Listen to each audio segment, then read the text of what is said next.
Wellspring, sleepy start for the Avs. They go down 4-0 early. Looked like this thing was going to be a bloodbath, but they found a way to claw back. And while the empty net goals at the end felt like they were garbage time, at least the second one from Sam Malinsky, getting that to within one maybe puts a good taste in your mouth after you leave St. Louis, who extends their win streak to an astonishing 12 games. I still believe not enough time left in the season for St. Louis to catch Colorado for that 3 seed, but the Blues stay hot. Bennington finds a way to get another win. Disappointing start, good finish. Again, points are made up and the standings are already set. Yeah, I don't know what the butterfly effect would have been, but I mean, I guess if we just go off of, the final results and the Blues win by 1 and the Avs get that first empty net goal to cut it to 4-3. And then, Malinsky scores late, whatever. But they get the McKinnon, or I say, the 6-on-5 goal. And the Avs are great in the 6-on-5. Brendan McNicholas, Avs PR guy, tweeted it out recently. I need to pull that stat up. But the Avs have scored a lot of 6-on-5 goals this season. But okay, they lose by 1. So I can, in theory, look directly back to the second Blues goal, the Jake Neighbors goal. That is that goal is not scored if Devon Toews isn't down and out. Yeah, it's a good point. And all, and grabbing his face in pain because he just got high stick by Braden Shen. It was clear as day in the middle of my television screen. I don't know how you missed that. Now, okay, there is I suppose, makeup call when a high stick is called end of the first period, Sundqvist on Toews. And yes, that one, it does hit Toews in the shoulder. But look, man, the stick is high. Toews is reacting. Makeup call, if you want to call it that. You could argue that even though it doesn't touch his face, I mean, just the optics of it, that's going to be called a high stick. The Avs don't score on that power play for the quote-unquote makeup call, but that doesn't even matter to me because that goal, that Jake Neighbors goal, is not scored if the proper and obvious call is made, and then you pile on the Bolduc punch in Lindgren's face in the game a week ago from today. And I'm sorry, but the refs have had influence on both of these results. And lo and behold, the Avs lose by 1. And I can look at that play tonight as maybe the difference in the game. Yeah, you lose by 1 in both of those games. I think you probably want a couple of the goals back if you're Mackenzie Blackwood. An 8-10 save percentage it's not exactly what you want. I think Buchnevich makes like a really good move in front. He can't do much because he's left alone. The Jake Neighbors goal, he can't do much about that. Again, kind of left alone in front because of what happened to Devon Toews. But I think both of the Bolduc goals this afternoon or this evening, I kind of want if I'm Mackenzie Blackwood.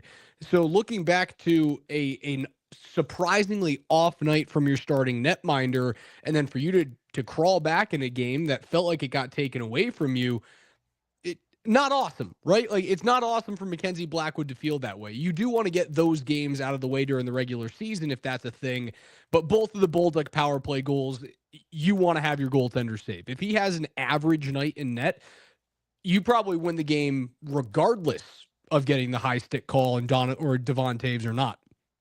Sure, and Avs, I think it was their first power play of the night. Nichushkin has a couple really good looks, one in the slot, good right pad save by Binnington. Then Nichushkin has a rebound chance, another good save by Binnington. That kind of set a tone tonight. Binnington continues to play at a very high level since the Four Nations. The Blues are hot. The Blues are playing well. The Blues play hard. Man, it's looking more and more like that's your 7 seed for a team just a couple weeks ago that it was like, oh, can they get the 8 seed?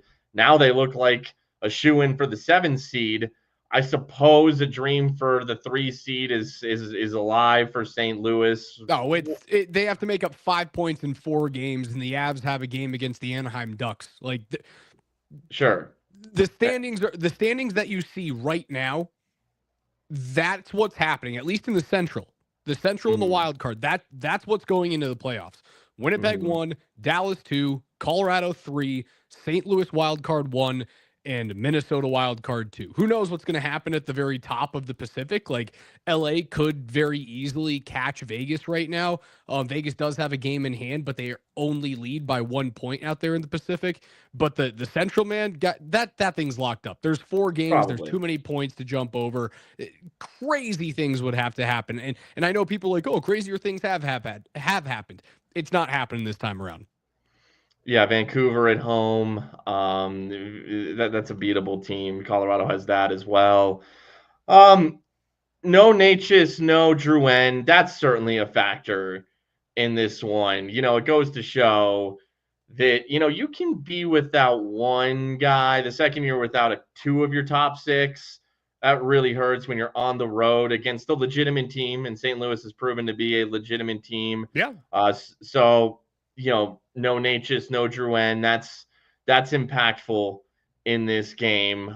So it's unfortunate. I wanted the Avs to end this win streak. Somebody end this damn win streak. So just somebody end this thing. I'm sick of this win streak. I think they have Winnipeg next. And then now the Blues go on the road. They've just played 3 at home. Now the Blues will go on the road. Somebody end this damn thing. Let's see. Winnipeg on the road is next for St. Louis, then at Edmonton, then at Seattle. So the first 2, there's an opportunity there to end that damn win streak. I'm sick of this thing. Could you imagine if they run a 16-game heater going into the postseason? That's almost. Do you even want that if you're St. Louis? No. Because nope. I don't want any part of it. Right? I want to lose. If I'm St. Louis, I want to extend this one more game. Like I want to beat Winnipeg to keep the dream of catching Colorado alive. And then they'll learn on Tuesday whether or not they can actually have that dream come to fruition, because that's when the Avs take on the Vegas Golden Knights at home at 7:30. If the Avs win that game, the dream is over. And I think after that, you want to lose the game if you're St. Louis. You don't want to be perfect going into the postseason. There's the sneaky thing in the back of your head that when you're that good, you're missing that many bullets, right? You're just Neo in the Matrix, just snapping your spine, and you can't get hit by a damn thing, right? Like, look at the referees in these 2 games with the Avs. Look at the game against the Pittsburgh Penguins that they skirted away and still won a hockey game against a bad team in Pittsburgh. You're dodging bullets, and you don't want those bullets to continually miss, and the playoffs roll around, and then they start peppering you in the chest. Like, that's a real thing. You want to lose a game. Yeah, what goes up must come down. The second they lose one, does the regression to the mean happen and every life balances itself out? I remember a couple seasons ago, St. Louis, they're on like a 7-game win streak, and then was followed immediately by a 7-game losing streak. You don't want to peak too soon. So hey, I'll say this though. I mean, once again, that's an upset alert in the first round, though. It really is. Dude, I love it. The fact that either Vegas, and it's going to be Vegas, likely, the fact that either Vegas or Winnipeg has to play them in the first round, that is what a delight. Yeah. No, that works out well. Maybe the Blues can actually do yeoman's work for the Avalanche here, and who knows? Then the Blues get eliminated in the second round, or maybe that's your. Maybe that's your conference final right there. That'd be a conference final Colorado that nobody predicted. That'd be insane. I don't know if I'd want to see that. I think the Avs come playoff time would be fine in a 7-game series, especially if they're fully healthy. I think you'd find a way to beat them. What would be nice is that you would have home ice advantage in that situation. I saw a couple of comments coming up earlier on in the show tonight going, well, in fairness, we would rather play Edmonton. The Avs would rather play Winnipeg rather than Dallas. I've been doing a lot of thinking on that lately. I know Dallas has been the bugaboo as of late in the playoffs. I want to see Dallas as early as humanly possible. I don't want to wait until the second or the third round to play the Dallas Stars, because then they get healthy. There's a very good chance that Miro Heiskanen does not play in the first round. And that is a guy that drastically changes their Stanley Cup chances. Miro Heiskanen is a bona fide top 5 defender in the NHL. and he's coming back after knee surgery. And if the Avs have to go through Dallas at some point, I want them going through Dallas in round one, so you get as many games without Miro Heiskanen as humanly possible. And if that means putting off Winnipeg until round two and giving them a layup against Minnesota, I'm okay with that. I think it's even. No, I love that point. I really do. The idea of avoiding Miro Heiskanen, and whoever you don't play in round one, you're probably playing in round two. Mikey, Because whoa, I see you on YouTube. St. Louis keeps winning. We play Vegas in the first round. Guys, it's not happening. It's not going to happen. St. Louis is a great story. They're hot. The fact that the amount of Avs fans that I've seen and had to have listened to over the past 3 or 4 days being terrified that they're going to tumble down to the wild card, it is infuriating. Give your nuts a tug. Well, again, St. Louis has to go to Winnipeg, to Edmonton here coming up. And hey, who knows, to Seattle. Seattle just had a nice win over Vancouver, and it'll be the third game of the road trip. Maybe St. Louis is a little tired in that one, but they go on the road for 3, and the first 2 are against good opponents. So, St. Louis is going to win out. The Avs have to win. The Avs have to win one of their final 4 games to make this happen. That's essentially what has to happen. Yeah, and like you said, the worthless Vancouver Canucks, and you get a game at Anaheim the last game of the season. One of them's the Ducks, and that on the road, and then the Canucks at home, especially. I mean, you should be able to get 2 points in these final 4 games. Hell, I know the Kings are great at home, but need be, they could go into LA and win, and they can beat Vegas here on Tuesday night. Yeah, it's a long shot. Like getting all 4 points in the Chicago Columbus back-to-back, that really all but clinched the 3 seed for Colorado. So yeah, I'm not worried about dropping to 4. Whoever you're playing in round 1, whether it's Dallas or Winnipeg, you're probably playing the other in round 2, because the other one's going to get Minnesota or Calgary, probably not Vancouver at this point. It's the only layup. And even if it's Vancouver, that is the only first round layup in the Western Conference playoff bracket. The 1 versus 8 seed is the only layup. So you're going on the road for both of them. You're guaranteed to be the road team in both of them. And by the way, I don't think home ice really matters much anymore. I don't care about being the road team. So it doesn't matter. You're either playing Dallas, Winnipeg, or Winnipeg, Dallas. That's how it's going to go if you advance out of the first round. It's just which order do you want it in. So I think the Heiskanen point is a great point. Therefore, you would rather play Dallas in round 1. And also, look, I'm not scared. This idea that, I know the odds makers say Dallas is the favorite, but this idea that Dallas is better than Winnipeg and scarier than Winnipeg, it just comes from what their lineup looks on paper. They were a good team, a very good team that added Mikko Rantanen, and Ottinger is having a solid year. They have a reliable goaltender, we think. He hadn't done shit in the playoffs since that one Flames series. We all know that one Flames series. Look, Mikko Rantanen, 4 goals in 14 games with the Stars. That's not that great. Today, Dallas finally dropped one at home to the lowly Pittsburgh Penguins. Mikko Rantanen, no point. Mikko, no points, and was a -3. Mikko was a -3 today. I honestly think that in Mikko's not even his first full season, his first handful of weeks with the Dallas Stars, that they're going to be some juggernaut that's unbeatable in the playoffs when Mikko has been lackluster himself with the Hurricanes, with the Stars. No, Mikko needs to play at an elite level in order for Dallas to be a true Stanley Cup contender. And they've been riding an easy schedule. And finally, one of these easier opponents got him. It was just a matter of time. I'm not scared of Dallas. I'm not scared at all. Yeah, and I know I've gotten killed on this in years past, whether it's been on this show or on shows during the day on Altitude. I am always a proponent of the easiest goddamn path to a championship that you can possibly have. That is, for the people that think that they're big, chunky, macho men and say, oh, to be the best, you have to beat the best. No, you don't have to fucking beat the best to be the best. You just have to beat the people in front of you. And if that means it's the easiest team and then the most injured team and then a team that, loses its goalie going into round 3, that's the way she goes. I want the easiest path to a Stanley Cup championship as humanly possible. And the way that I look at it right now, history matters a little bit for Winnipeg. I think there is a creeping. It's probably not even creeping anymore. It is a very large looming presence of, are you guys ever going to get it done with this core? You ever going to advance past the second round of the postseason with the Hellebucks and the Scheifeleys and the Kyle Connors? That's probably looming with them. It's not a guarantee that the team is going to fall flat on its face again in the postseason.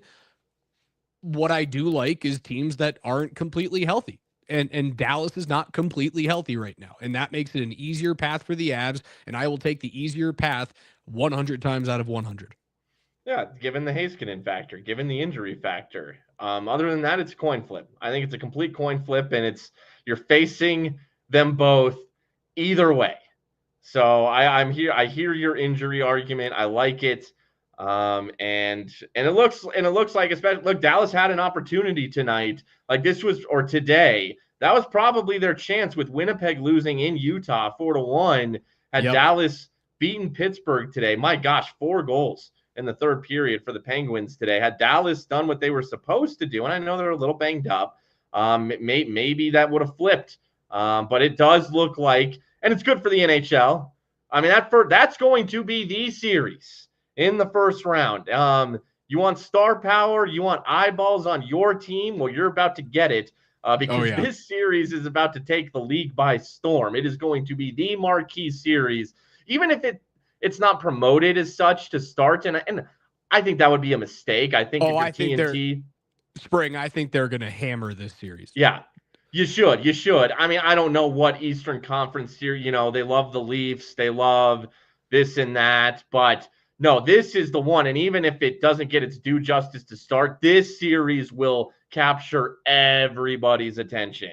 I do think that, again, if this happens, and it is likely going to happen, Colorado at Dallas in round 1, I do think that there's so much juice with this series where it's Rantanen coming back to play against the Avs in the first of 8 years that you're going to see Mikko Rantanen in victory green with the Dallas Stars, or Gabriel Landeskog in the TNT documentary that is, they just aired another great episode where they go and play golf with Cale Makar, and Cale talks about the slice and having to go through that type of like mental hurdle of, oh crap, I did that to my captain. There's more of those things. There's video cameras in the locker room. Gabe was up today practicing with the Colorado Eagles. It looks like he's getting closer and closer to doing a rehab stint with that team. What I think is going to happen, and this is great because what happens with Avs fans and Western Conference teams during the postseason? We get saddled with like 9 p.m. puck drops, just absolute agony, because the rest of the country thinks Colorado is a West Coast team rather than a Mountain Time Zone team. I think this series has so much juice that Avs Stars will be an earlier game every single night that they play because they want to force the rest of the country to watch that type of drama. There are so many massive headlines in that series that you couldn't possibly put that at a 9 p.m. window. You can't do it. Mm-hmm. Yeah, no, and especially the ones in Dallas, especially those games. One of the reasons that Colorado gets that 8 p.m. Mountain window is just because that's where the West Coast teams right now aren't great. So therefore, the Avs are a better ratings draw to put in that 8 p.m. window than it is to put them earlier. But yeah, this series is going to be electric. And who cares? Who cares if it's Dallas first? Who cares if it's Winnipeg second? Because that's who you're playing in the second round. Either way. And hey, man, look, I'm not the way that St. Louis is playing right now. That could be your conference finals. That team, but they will not 2019 this thing. Do not get it twisted. There's no Ryan O'Reilly on that team. There's no Tarasenko and Pietrangelo. That's the one you got to lead with. There is no Alex Pietrangelo. That guy was a freaking stud in the playoffs. They had three grade A+ performances in that postseason run with O'Reilly, Pietrangelo, and Binnington. Yeah, and they were too veteran. They were like, there's too many young guys on this Blues team right now. I respect the hell out of what they're doing, and I'm excited to watch them on the other side of the bracket. Thankfully, they are on the other side of the bracket. So, yeah, man, here we are. Here we Hey, look, are coming off of we lose the season series to the Blues, but playoff positioning is secure, and we move forward. looking back at that 2022 run, right? The Avs are the one seed in the West, the one seed in the Central. They sweep Nashville, layup, easiest one. That was the famous whoever plays Colorado is going to have a waste of 8 days. From Sutter out there in Calgary, and instead of having to play the second best team in the Central, you get to play the third best team in the Central in St. Louis because they upset Minnesota. And then instead of having to play the number one seed in the Pacific, Edmonton upsets Calgary, and then you get to sweep Edmonton on your way to the final. And this might be a stretch for me, considering Tampa was going to their third straight Stanley Cup final in that year. Was Tampa the number one seed in the East that year? No, they were the Atlantic 3 seed. The number one team in the East that year was Florida, and they got swept out of the second round. Carolina got beaten 7 games by the Rangers that year in the semifinal, and they were the number one seed coming out of the Metro. So like you didn't see any of the best teams. You had an easier path to the Cup final every single round in 2022. I want more of that. Well, you get the easier path, and I'll bring this comment up from Dom. He says, "Didn't Makar say that to beat the best, you have to beat the best?"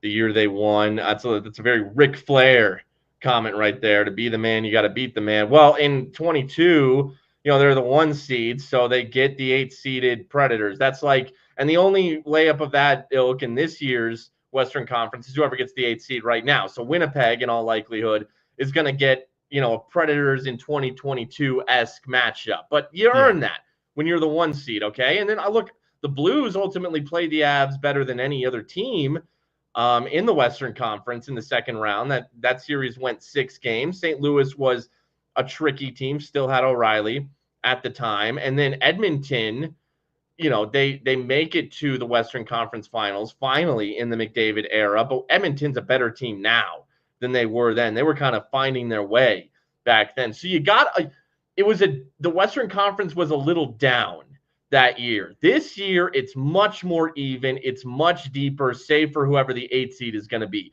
1 through 7 is very difficult. So unless you're Winnipeg getting the layup in round 1, every team, Colorado included, is going to have to earn this thing if they want to come out of the Western Conference. But, Raj, Tampa is a 3 seed in their division, making the Cup Finals that year. That's another interesting thing because, one, they were coming off of 2 straight Stanley Cup championships.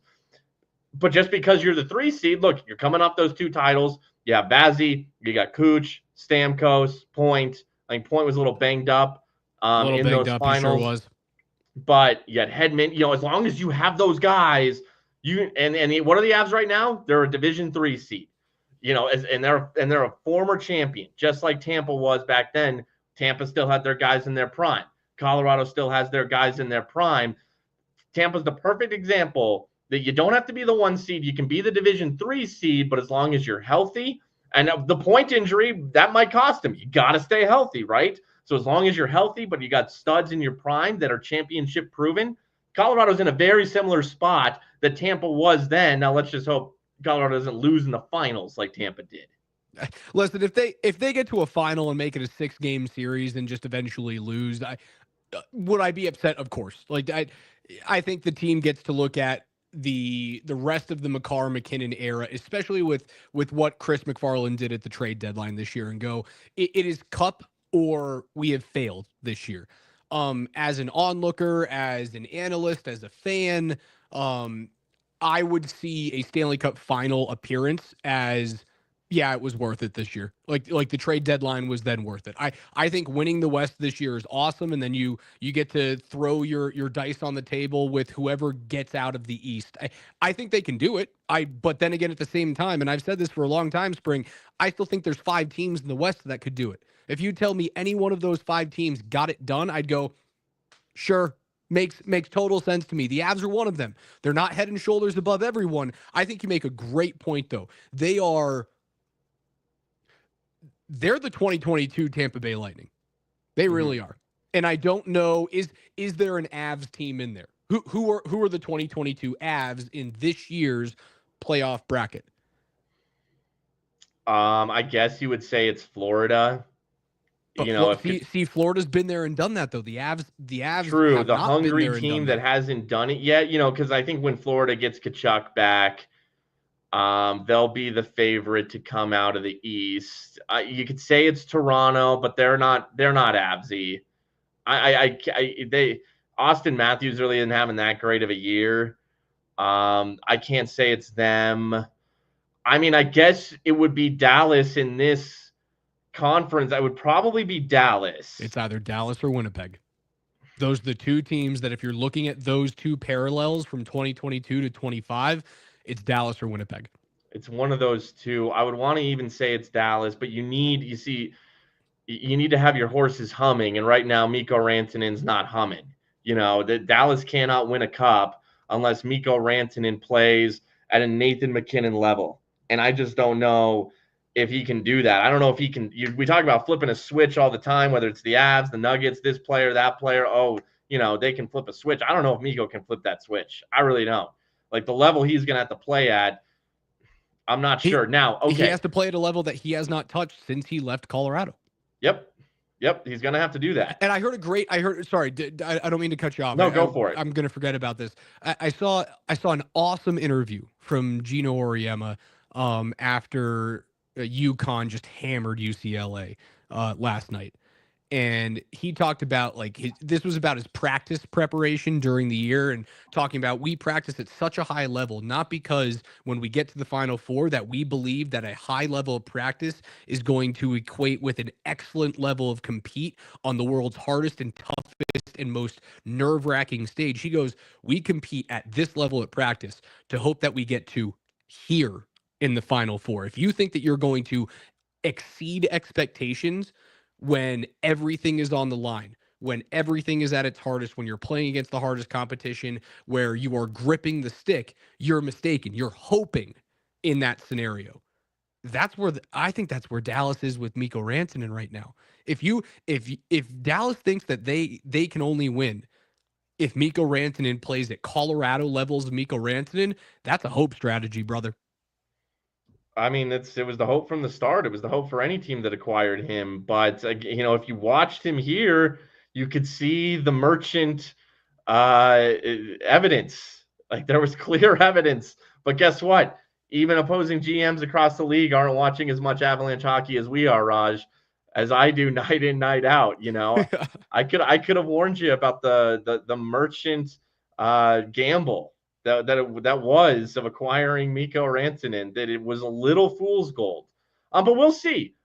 Maybe he's motivated as hell in that first round, but I doubt it. Sometimes you are who you are, and whether it's the two players he's inadvertently injured, the being a magnet for the puck to the face, the lack of production.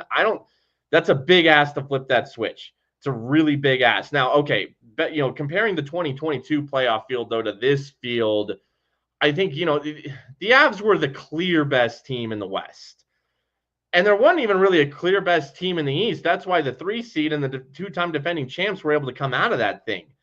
Certainly in the West, it's much deeper and much more even, and that is why making a cup final would be a success.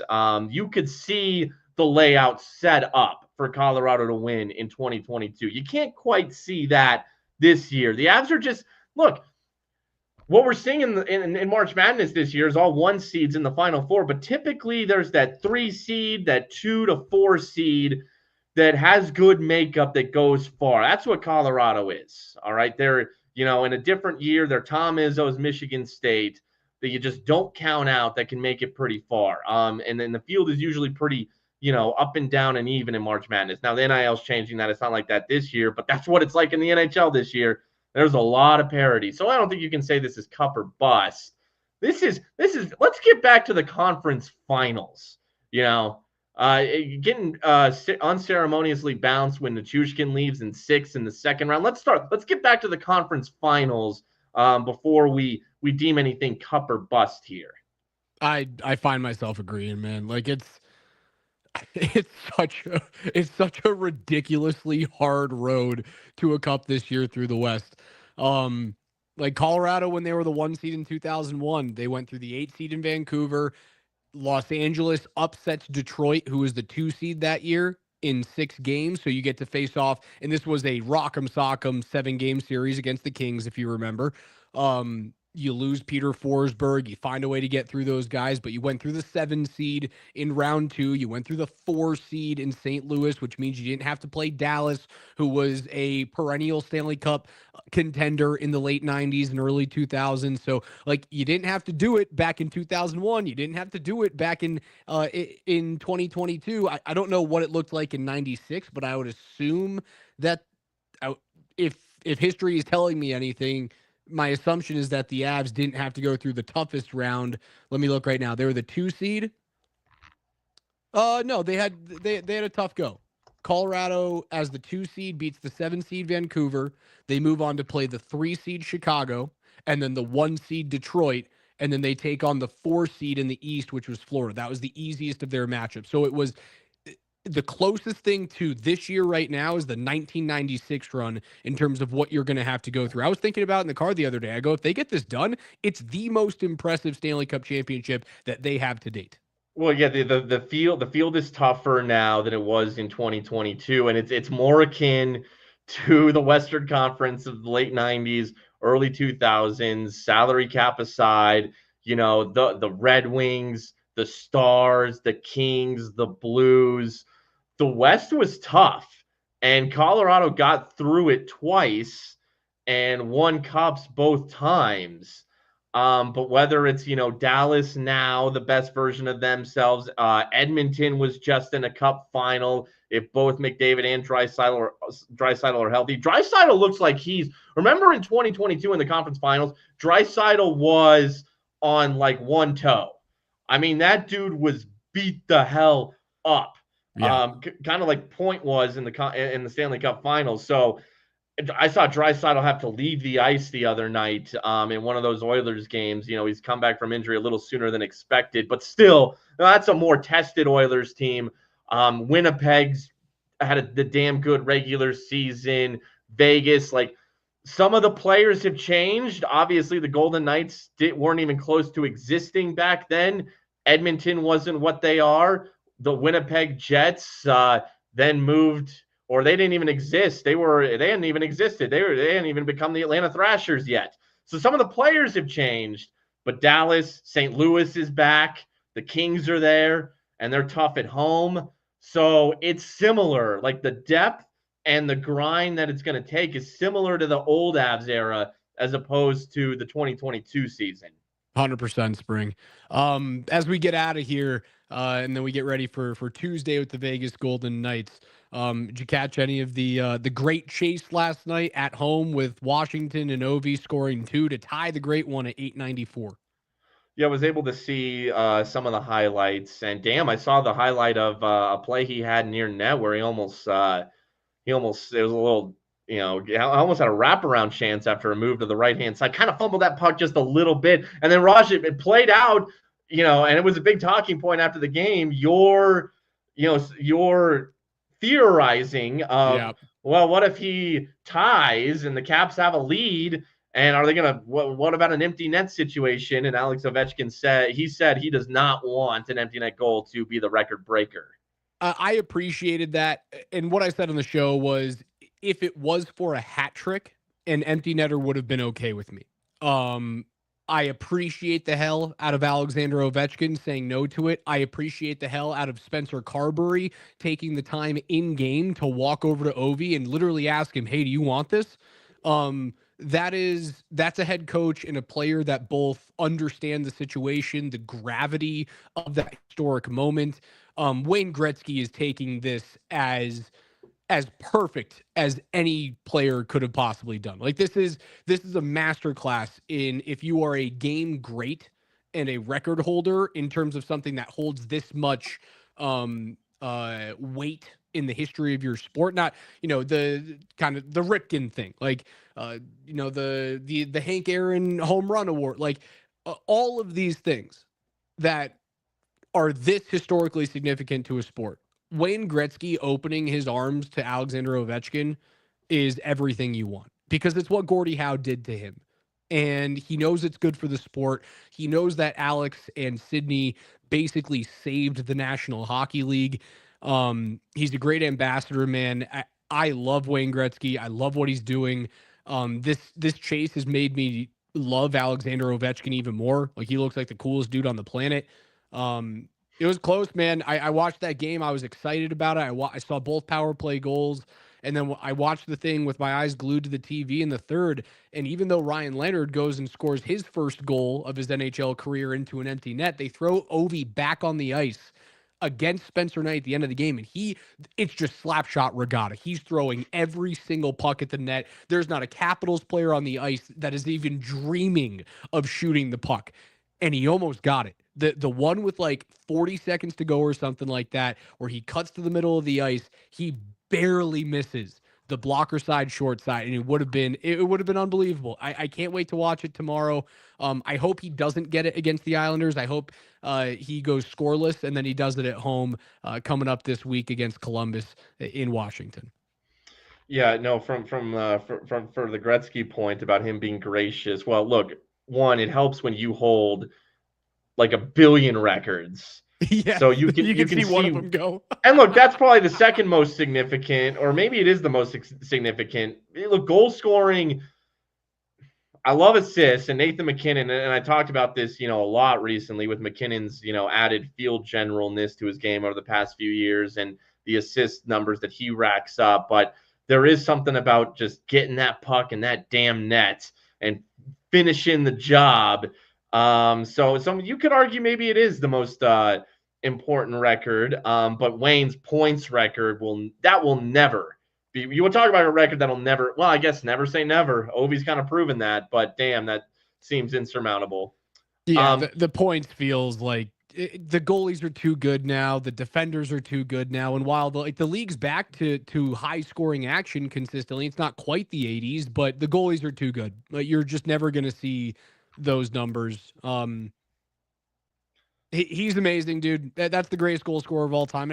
I've seen the people on Twitter of like, oh, he's not actually the all-time goals leader. Like, look at the playoffs. No.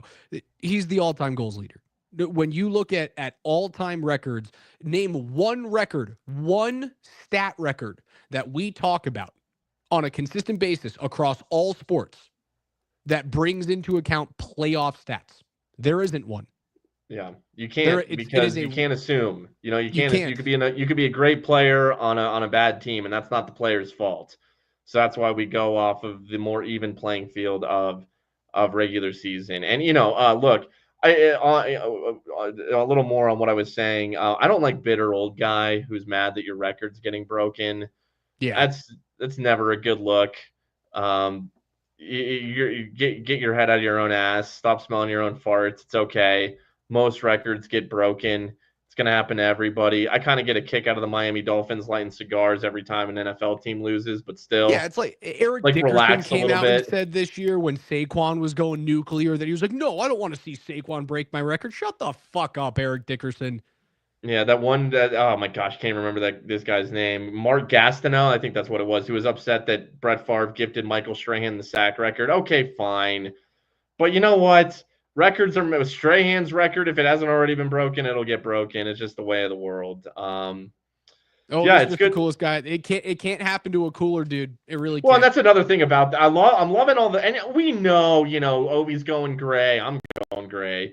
And he's like damn near 40 years old. And we know he's not in the best of shape. We have an idea of what his body looks like, but my gosh, it is hilarious seeing all these photos get posted of the casual, most average looking man. And they're just like, this is the all-time goal scoring leader. He's not ripped. He's not in great shape at all. It goes to show that sometimes you just have a God-given ability to do something. And he's just a sniper on that left-hand side, It's like he's almost like a pitcher. So it's kind of like a pitcher. It's like a darts player. When you're just a sniper who doesn't have to skate overly hard but can just wind up and slam one-timers and just rip, snap, and wrist shots when you got a little bit of space, you don't even need to move too much. That's that's where I love sports. You know, it's almost a little Jokic-y, although Jokic is a better athlete who takes much better care of his body. But you don't have to Bartolo be Colon. you don't have to be the most athletic. Just got to have this natural skill that you really hone in on and excel at. Yeah, it's watching the Capitals power play over the course of his career has been so funny. And it hasn't always been this way, right? Because he was, younger and more spry and faster and he still hits everything that moves, but was doing it at a far more violent pace earlier on in his career. But now you watch the power play. Just watch Alexander Ovechkin on the power play. It looks He like his just stands controller there. dies. He doesn't move.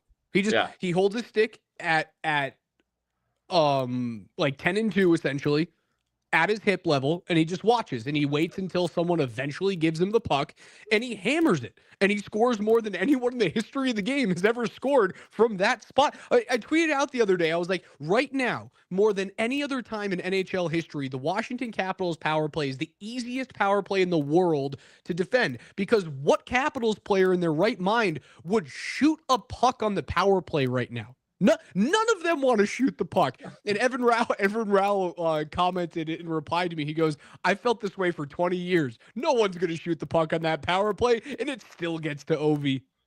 I mean, Nathan McKinnon often, far more often than not, maybe a little less nowadays when Natchez is on power play one. I think that hurt the power play tonight, not having Natchez and Drouin. McKinnon oftentimes occupies Ovi's spot, and he's got a great one-timer from that side. But man, Ovi makes it look so easy. Nate's a little snake bitten, and isn't quite getting that drive on that left side one-timer. And Nate has worked his ass off to become the player he is. The physical transformation of his body, the diet, the working out, the dedication. And then Ovi's just naturally amazing at it. Ovi's having Jimmy John's before every game with a bag of Cheetos and a Coke. He's mixing Alfredo sauce and marinara at Olive Garden because he scored the day before. Like, it's comedy, man. It's the best. It's literally the best. just born to do it. And one more thing before we get out of here, Raj. You don't send Gabe Landeskog, even though he's not playing, but you don't send him to even skate with the Colorado Eagles if he's not coming back. It's just another bit of evidence. We've had so many. You don't do this if he's not coming back. He doesn't do this, whether it's the documentary, the media, the practices, the ramped up practices. Now you don't send him to the Eagles if he's to even skate. Why do that? It's going to be a fun little chapter in his documentary for the comeback. Hey, I skated with the minor league team. He's coming back. You imagine if they cuck us?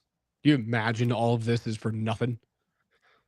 You don't do all this. You hide him. You keep him in hiding if he's not coming back.